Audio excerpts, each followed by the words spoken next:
Bapak Ibu yang dirahmati Allah, ilmu ma'rifat ini kata beliau adalah ilmu alam lahud, alam ketuhanan. Ilmu ma'rifat ini, ilmu alam lahud ini termasuk tempat ruhul kursi diciptakan. Ruh kursi pertama kali diciptakan Allah di alam lahud ini. Tempatnya di lub inti ruh kita dalam hati ini.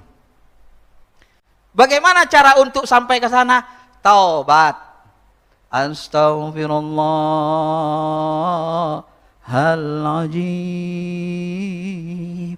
Astaghfirullahaladzim. Serius, tobat. Kemudian apa? Talqin. Talqin itu apa? Di dalam tarekat Qadiriyah, ya, talqin itu lebih kepada mengambil syahadat. Talqin itu laqinu biqauli la ilaha illallah asyhadu an la ilaha illallah wa asyhadu anna muhammadar rasulullah. Ambil syahadat itu dari orang yang inti ruhnya hidup, ulama-ulama mursyid, yang dia sudah kenal Allah, yang sudah sangat dekat dengan Allah. Kita kan ngambil syahadat itu Pak, yang mentalkin kita siapa? Dari kecil nggak tahu kita, yang penting udah ada syahadat, udah bisa kita baca. Kalau sahabat itu yang mentalkinnya siapa? Langsung Rasul, dibayat kan, semuanya dibayat. Talqin itu seperti jenis bayat, yaitu bayat. Maka sahabat itu semuanya dibayat. Sampai ada hadis mengatakan, barang siapa mati tidak dibayat, maka hendaklah dia mati sebagai jahiliyah, Nasrani atau Yahudi. Tapi saya tidak menyimpulkan, tidak bayat tarikat seperti itu, ya. Itu zaman Rasul begitu. Ya. Bayat. Yang membayat mereka Rasulullah langsung. Asyhadu alla ilaha illallah. Tapi yang bayatnya sahabat langsung, tersambung dia. Makanya ulama mursyid tarikat itu tersambung ke Nabi. Tidak boleh putus. Karena ilmunya dipertanggungjawabkan di akhirat. Ya, kalau putus nanti bisa-bisa gurunya setan. Bapak Ibu yang dirahmati Allah Subhanahu wa taala.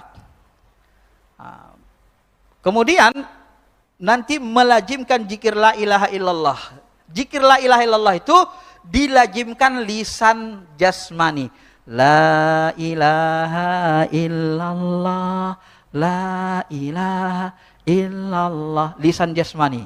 Sudah duduk nanti nikmat, rasa nikmat Pak. Saya ngucap la ilaha illallah gitu rasanya mau nangis, mau menjerit. Kalau bisa kita menjerit sekeras-kerasnya di masjid nih. Saking nikmatnya.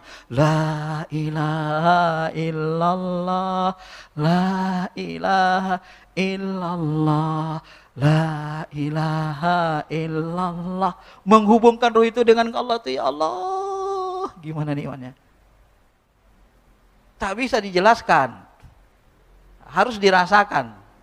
Paling-paling kena akal itu pun tidak bisa menjelaskan kecuali yang dilihat indera mata, dirasakan hati. Dirasakan hati pun tak semuanya bisa dibahasakannya. Karena fungsi akal membahasakan, mengkonversi apa yang dialami indera dengan bahasa kata. Konversinya dalam bahasa kata. Ya. Nah setelah kita lisan zikir la ilallah banyak terus hidup rasa kita, baru zikir la ilallahnya lisan hati. Enggak pakai lisan ini. Nah, saya ngomong la ilallah dalam hati saya. Coba Bapak ngomong, pasti bisa. Nah. Ya, hati kita ngomong dalam la ilaha illallah, la ilaha illallah, la ilaha illallah. Ya. Supaya hidup dia, Pak. Karena di dalam ini ada Nur Muhammad, di dalam ini ada Ruhul Qudsi, kata Syekh Abdul Qadir Jilani. Kita nggak bisa menggapainya kalau tidak dengan zikir. Zikir hati, zikir khofi. Maka Nabi mengatakan khairaz zikri al khofi. Sebaik-baik zikir adalah zikir khofi. Zikir yang tak berlisan. Khofi, tersembunyi dalam hati. Sebaik-baik lapas zikir adalah afdhal zikri fa'lam annahu la ilaha illallah. Berawal dari zikir la ilallah, berakhir nanti juga zikir la ilallah. Walaupun nanti setelah la ilaha illallah, la ilaha illallah, Allah, Allah, Allah, Allah. Hati kita pingin makin cepat dia. La ilallah kan lama. dia ingin ke pusat langsung ke Allahnya. Allah, Allah, Allah. Nanti semakin cepat lagi, semakin mahir, semakin cepat.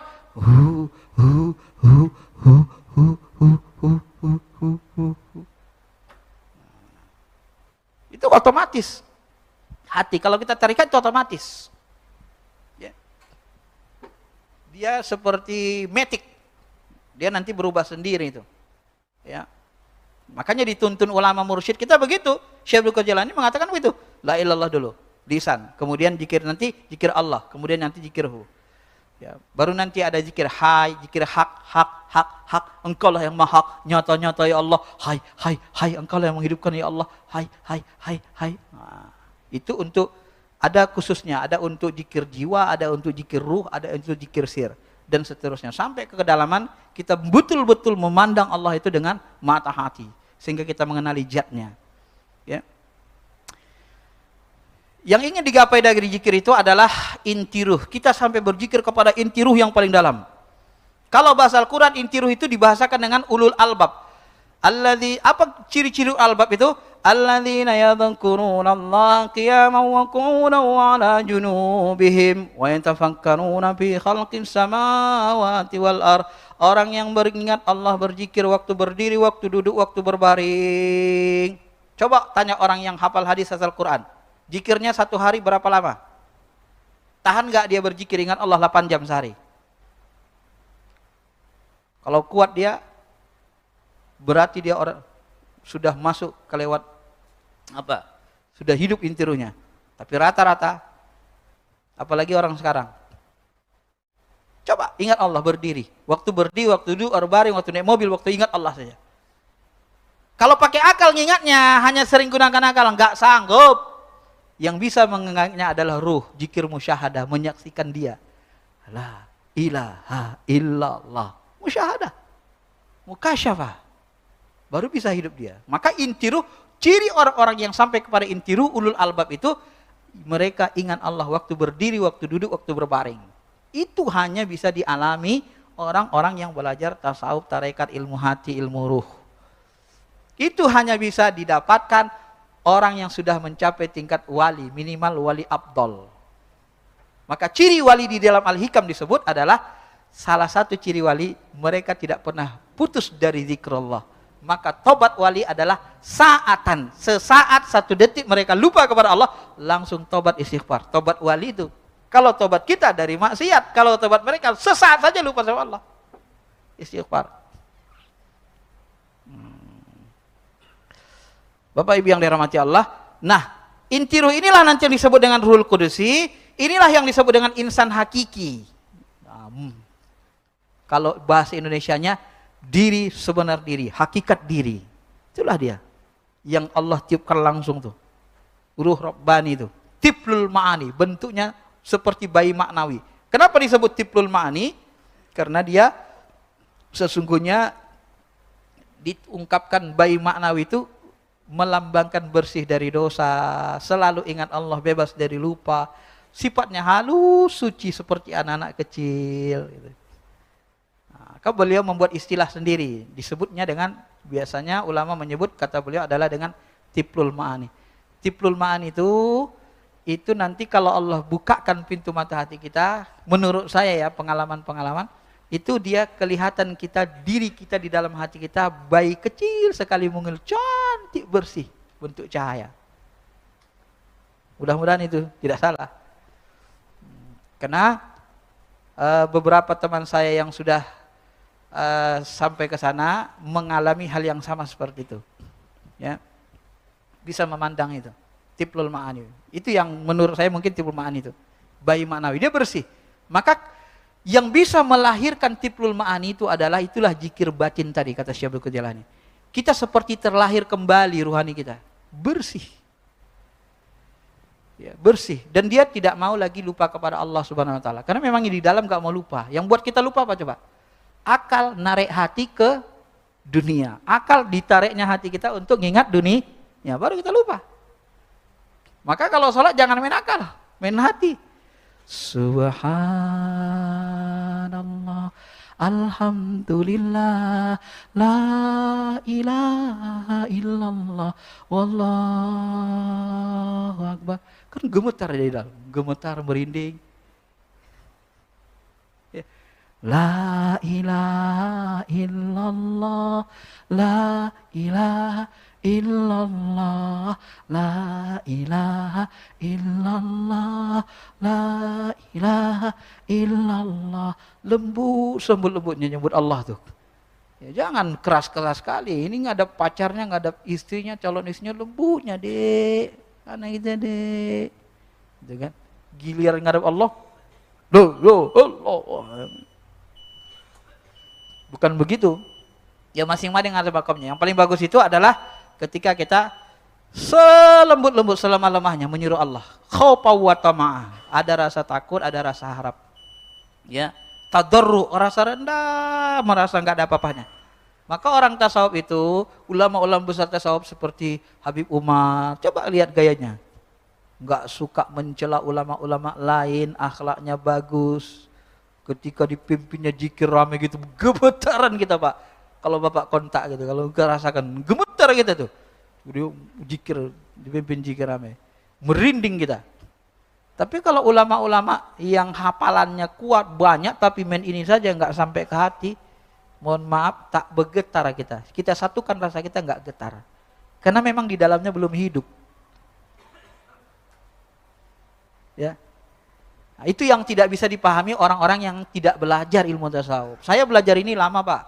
Dari 294 saya belajar, keluar masuk sampai sekarang. Saya masih belajar. Sekarang ini berapa mursyid yang saya terus belajar?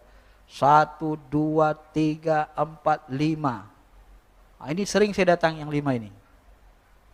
Ya. Terus saya belajar. Karena di kampus nggak ada. Di kampus kebanyakan teori. Ilmu ini kita dapat dari langsung dialami. Karena dia ilmu rasa, ilmu ruh. Dia harus dialami, dirasakan. Tidak bisa diteorikan saja. Maka kata Nabi SAW, kata Syekh Abdul Qadir Jailani, Nabi bersabda, aku punya waktu khusus dengan Allah di mana malaikat terdekat, Nabi yang diutus pun tidak memiliki kesempatan untuk itu. Maksudnya ini apa? Nabi yang diutus itu basyariahnya Nabi, malaikat terdekat ruhaniyahnya Nabi. Yang diciptakan dari cahaya alam jabarut. Hingga malaikat pun tidak bisa masuk ke alam lahut. Jadi orang-orang makrifat di tingkat Nabi Rasul, di tingkat wali, mereka yang sudah sampai kepada alam makrifat itu alam lahut, malaikat pun tidak sembarang bisa masuk ke situ. Ya. Nah, ini dia alamnya, alam mulki. Orang kalau nggak ngerti alam-alam ini, Pak, nggak bisa nembus ini, nggak paham dengan mana arasy, nggak paham itu, Pak, dengan zat Allah nggak paham. Maka mereka kadang-kadang gampang mengatakan Allah itu di langit. Ya, ayat kan mengatakan di arasy. Arasy itu kan di atas langit, bukan di langit. Iya kan? Beda-beda, nggak bisa mereka memahaminya, susah. Maka kata Al-Ghazali orang yang memahami Allah di atas langit, memahami secara tekstual, itu orang yang masih terhijab dengan daya khayalnya. Daya khayal yang menghijab dia. Dia belum ma'rifat, belum kenal sama Allah. Ya bagaimana mau kenal sama Allah? Alam ruh aja dia nggak kenal. Bagaimana alam ruh nggak kenal? Wah, jin aja nggak pernah kenal dia. Nggak diizinkan Allah lihat jin. Ya bagaimana dia mau kenal Allah? Tapi gayanya, ngajarin orang tentang Allah luar biasa kan. Pakai ini aja itu, Pak. Kadang-kadang kita sedih. Karena kalau kita sedih, karena kita sudah belajar ini. Saya lupa, Mbak, bukunya kecil. Akidah Thahawiyah. Itu Akidah Thahawiyah menyebutkan ketika membahas arasy. Apa kata Akidah Thahawiyah? Wallahu muhitum bikulli syai'. Allah itu meliputi segala-galanya. Nah, Akidah Thahawi ini, kitab ini, kalau ditafsirkan orang lain, ditariknya ke ajaran dia. Disebutnya Allah itu di atas arasy, bersemayam, duduk. Akidah Thahawi tidak ada menyebut Allah di atas arasy. Coba cek matan Akidah Thahawiyah. Allah meliputi segala-galanya. Dan dia mengatakan Allah menantang makhluknya. Ada enggak yang bisa meliputi segala-galanya kecuali zatnya, kecuali dirinya? Nah, itu ma'rifat zat. Enggak ada makhluk yang bisa meliputi segala-galanya. Ya kalau Allah meliputi segalanya berarti ada di WC dong, ada di tempat kotor. kotor dong. Ini nggak ngerti juga, pakai akal ini, rendahan akalnya. Kalau di alam nyata, saya kan alam nyata. Wallahu muhitum bil kafirin. Allah meliputi orang kafir. Orang kafir itu najis enggak? Najis. Diliputi Allah juga. Diliputi zatnya. Zat Allah itu meliputi langit dan bumi. Dia tidak berbentuk, tidak berupa, tidak berwarna. Ini makrifat zat. Tapi Allah itu bisa mengendalikan sebuah bentuk atau bertahwil dalam sebuah bentuk atau bertajalli dalam sebuah bentuk makhluk yang dia kehendaki. Ala ma yasha. Maka ada hadis, walaupun lemah menurut sebagian ulama hadis, tapi secara maknawi bisa diterima. Aku melihat Allah dalam mimpiku dalam bentuk pemuda yang sangat tampan. Dalam hadis Sahih Muslim, nanti Allah bertajalli dalam bentuk sosok tertentu. Dan dia mengatakan, siapa yang kalian tunggu, hai orang beriman? Kami menunggu Tuhan kami, Allah. Yang lain sudah masuk neraka semua. Lalu Allah katakan, ana rabbukumul a'la. Akulah Tuhan kalian. Orang beriman kaget. Iya. Setahu kami kan Allah tidak berbentuk, tidak berubah, tidak berwarna. Kami berlindung kepada Allah. Na'udzubillahi minka. Kami berlindung kepada Allah dari engkau yang bersosok. Apa yang kalian tahu rahasia tentang Allah? Asak, betis. Nah, orang Mujassimah mengatakan Allah punya betis. Padahal asak itu sebenarnya singkapkan rahasia. Begitu disingkapkan rahasianya, langsung sujud orang beriman kepada sosok yang bertahwil itu. Dalam sebentuk tahwil. Maka Allah itu maaf nih ya, kalau mau kita agak kasar ngomongnya, Allah tuh bisa menampakkan dirinya di singgasana tertinggi, tempat paling mulia di Arasy. Nabi itu dipanggil, diangkat Misar Amirat. Dijumpai, Allah menjumpai Nabi di tempat yang paling mulia Arasy. Tetapi Arasy itu bukan tempat Allah, bukan tempat zat. Ka'bah itu disebut rumah Allah. Apakah Ka'bah rumah Allah, tempat Allah berdiam, menetap? Ka'bah itu tempat paling mulia di bumi. Ya kan? Sedangkan Arasy itu tempat paling mulia di alam langit. Jadi bukan tempat zatnya. Kalau zatnya meliputi, Pak, langit dan bumi. Muhitum bikulli syai'. Maka dia bisa nampakkan dirinya di Arasy, bisa nampakkan dirinya di Mekah, bisa nampakkannya di alam mimpi. Mau di mana dia suka. Bisa dia tanazul di langit dunia, nampakkan dirinya, atau dibukakan hijab sehingga kita rasa sangat dekat sama Allah. Wallahualam. Bisa juga Allah bertajalli di Bukit Tursina. Ngobrol dengan Nabi Musa. Innani anallah, dipanggil Musa. Dihunjamkan ke hatinya. Nampaknya cahaya. Cahaya itu memberi pemahaman ke hatinya. Innani anallah. Akulah Tuhanmu. Wallahualam. Apakah Allah bertajalli, bertahwil istilahnya dalam bentuk cahaya? Terserah dia, ala ma yasha. Tapi dia tidak berbentuk, tidak berupa, tidak berwarna. Yang mendekat-dekatinya, Pak, supaya Bapak mudah memahami zat Allah ini, coba lihat angin. Wa nafakhtu fihi mir ruhi, aku tiupkan dari ruhku. Tiup itu kan maknanya seperti angin. Angin ada bentuknya enggak? Hah? Enggak ada. Tapi ketika angin saya masukkan ke dalam balon, ada enggak bentuk angin? Bentuk angin berbentuk balon. Itulah namanya bertahwil. Jadi ketika Allah bertahwil di diri Nabi, wa ma ramaita idz ramaita walakinnallaha rama. Falam taqtuluhum walakinnallaha qatalahum wa ma. Bukan kalian yang membunuh sahabat, akulah yang membunuh. Bukan kau yang memanah Muhammad, tapi akulah yang memanah. Itu Allah bertahwil di diri Nabi, di diri sahabat. Tapi Nabi dan sahabat bukan Tuhan, tak boleh disembah. Tapi dia bisa bertahwil di dalam dirinya. Maka orang yang sudah menjadi wali Allah, kekasih Allah, tak boleh kita perangi. Barang siapa yang memerangi kekasih Allah, dia memerangi diriku. Kenapa? Kekasih Allah itu selalu bersama Allah. Selalu tempat tajalli, tempat tahwilnya Allah. Nah, itu bahaya, Pak. Dan Sayyidul Wali, Sayyidul Aulia, pemimpin para wali adalah namanya Imam Mahdi. Ini pemimpin para wali. Ya. Imam Mahdi. Maka Mahdi itu dia hanya doa saja. Doa langsung hancur. Dan doa saja. Allah. punya kekuatan dia. Dengan doanya itu bisa menghancurkan musuh. Ya. Bapak Ibu yang dirahmati Allah. Jadi kira-kira alam itu begini, alam mulki. Jadi alam mulki ini diliputi alam malakut. Ini dia Pak, di balik ruang kosong ini berlapis alam ini. Jadi kalau ditunjukkan isi alam mulki, isi alam malakut, jabarut, ditunjukkan Allah di alam ini semua, padat ini ruang kosong ini. Nggak bisa hidup kita. Karena kita dihijab. Jadi lapisan alam itu di sini dia. Maka kalau Allah tunjukkan, dikasapkan Allah, ditunjukkan kita arasy Allah, terlihatlah tiang-tiang arasy itu sampai ke bumi sana. Gitu dia. Karena arasy itu wasi'a kursiyyuhus samawati wal ardh, kursi Allah meliputi seluas langit dan bumi. Arasnya lagi lebih lagi kan. Mana langit? Sana. Bumi ini seluas langit dan bumi. Di mana dia? Di balik ruang kosong ini. Ya. Sudah azan ya? Ya silakan.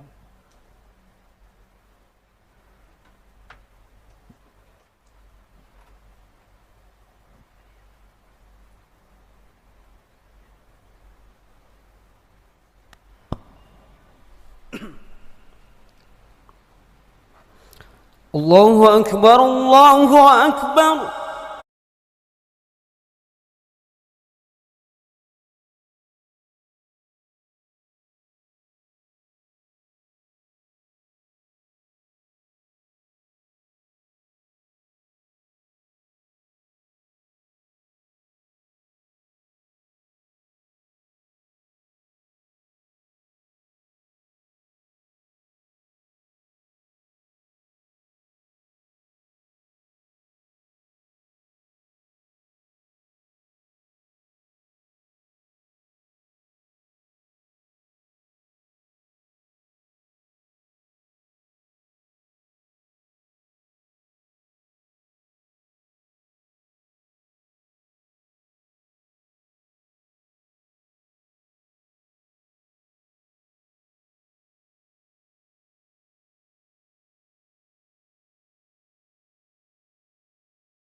Iya.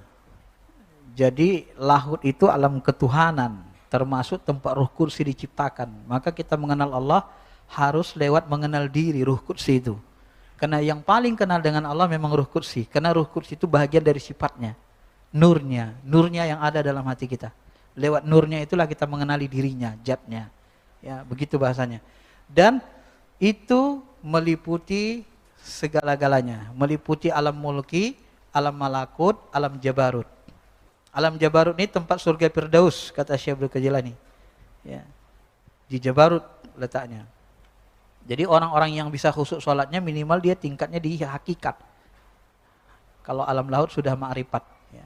Kalau urutan apanya mulki syariat, malakut, tarekat, jabarut, hakikat, laut, ma'rifat. Kira-kira gitu kalau mau dibuat levelnya. Ya. Oke, saya kira itu saja dulu Bapak Ibu. Di alam laut ini, alam ketuhanan ini, malaikat-malaikat pun tidak boleh, tidak gampang bisa menembusnya. Bahkan Jibril saja waktu dia mengantar Nabi mengatakan, ya, andai aku mendekat Muhammad, niscaya aku akan kebakar. Ya, tidak semua bisa diizinkan Allah untuk masuk ke sana.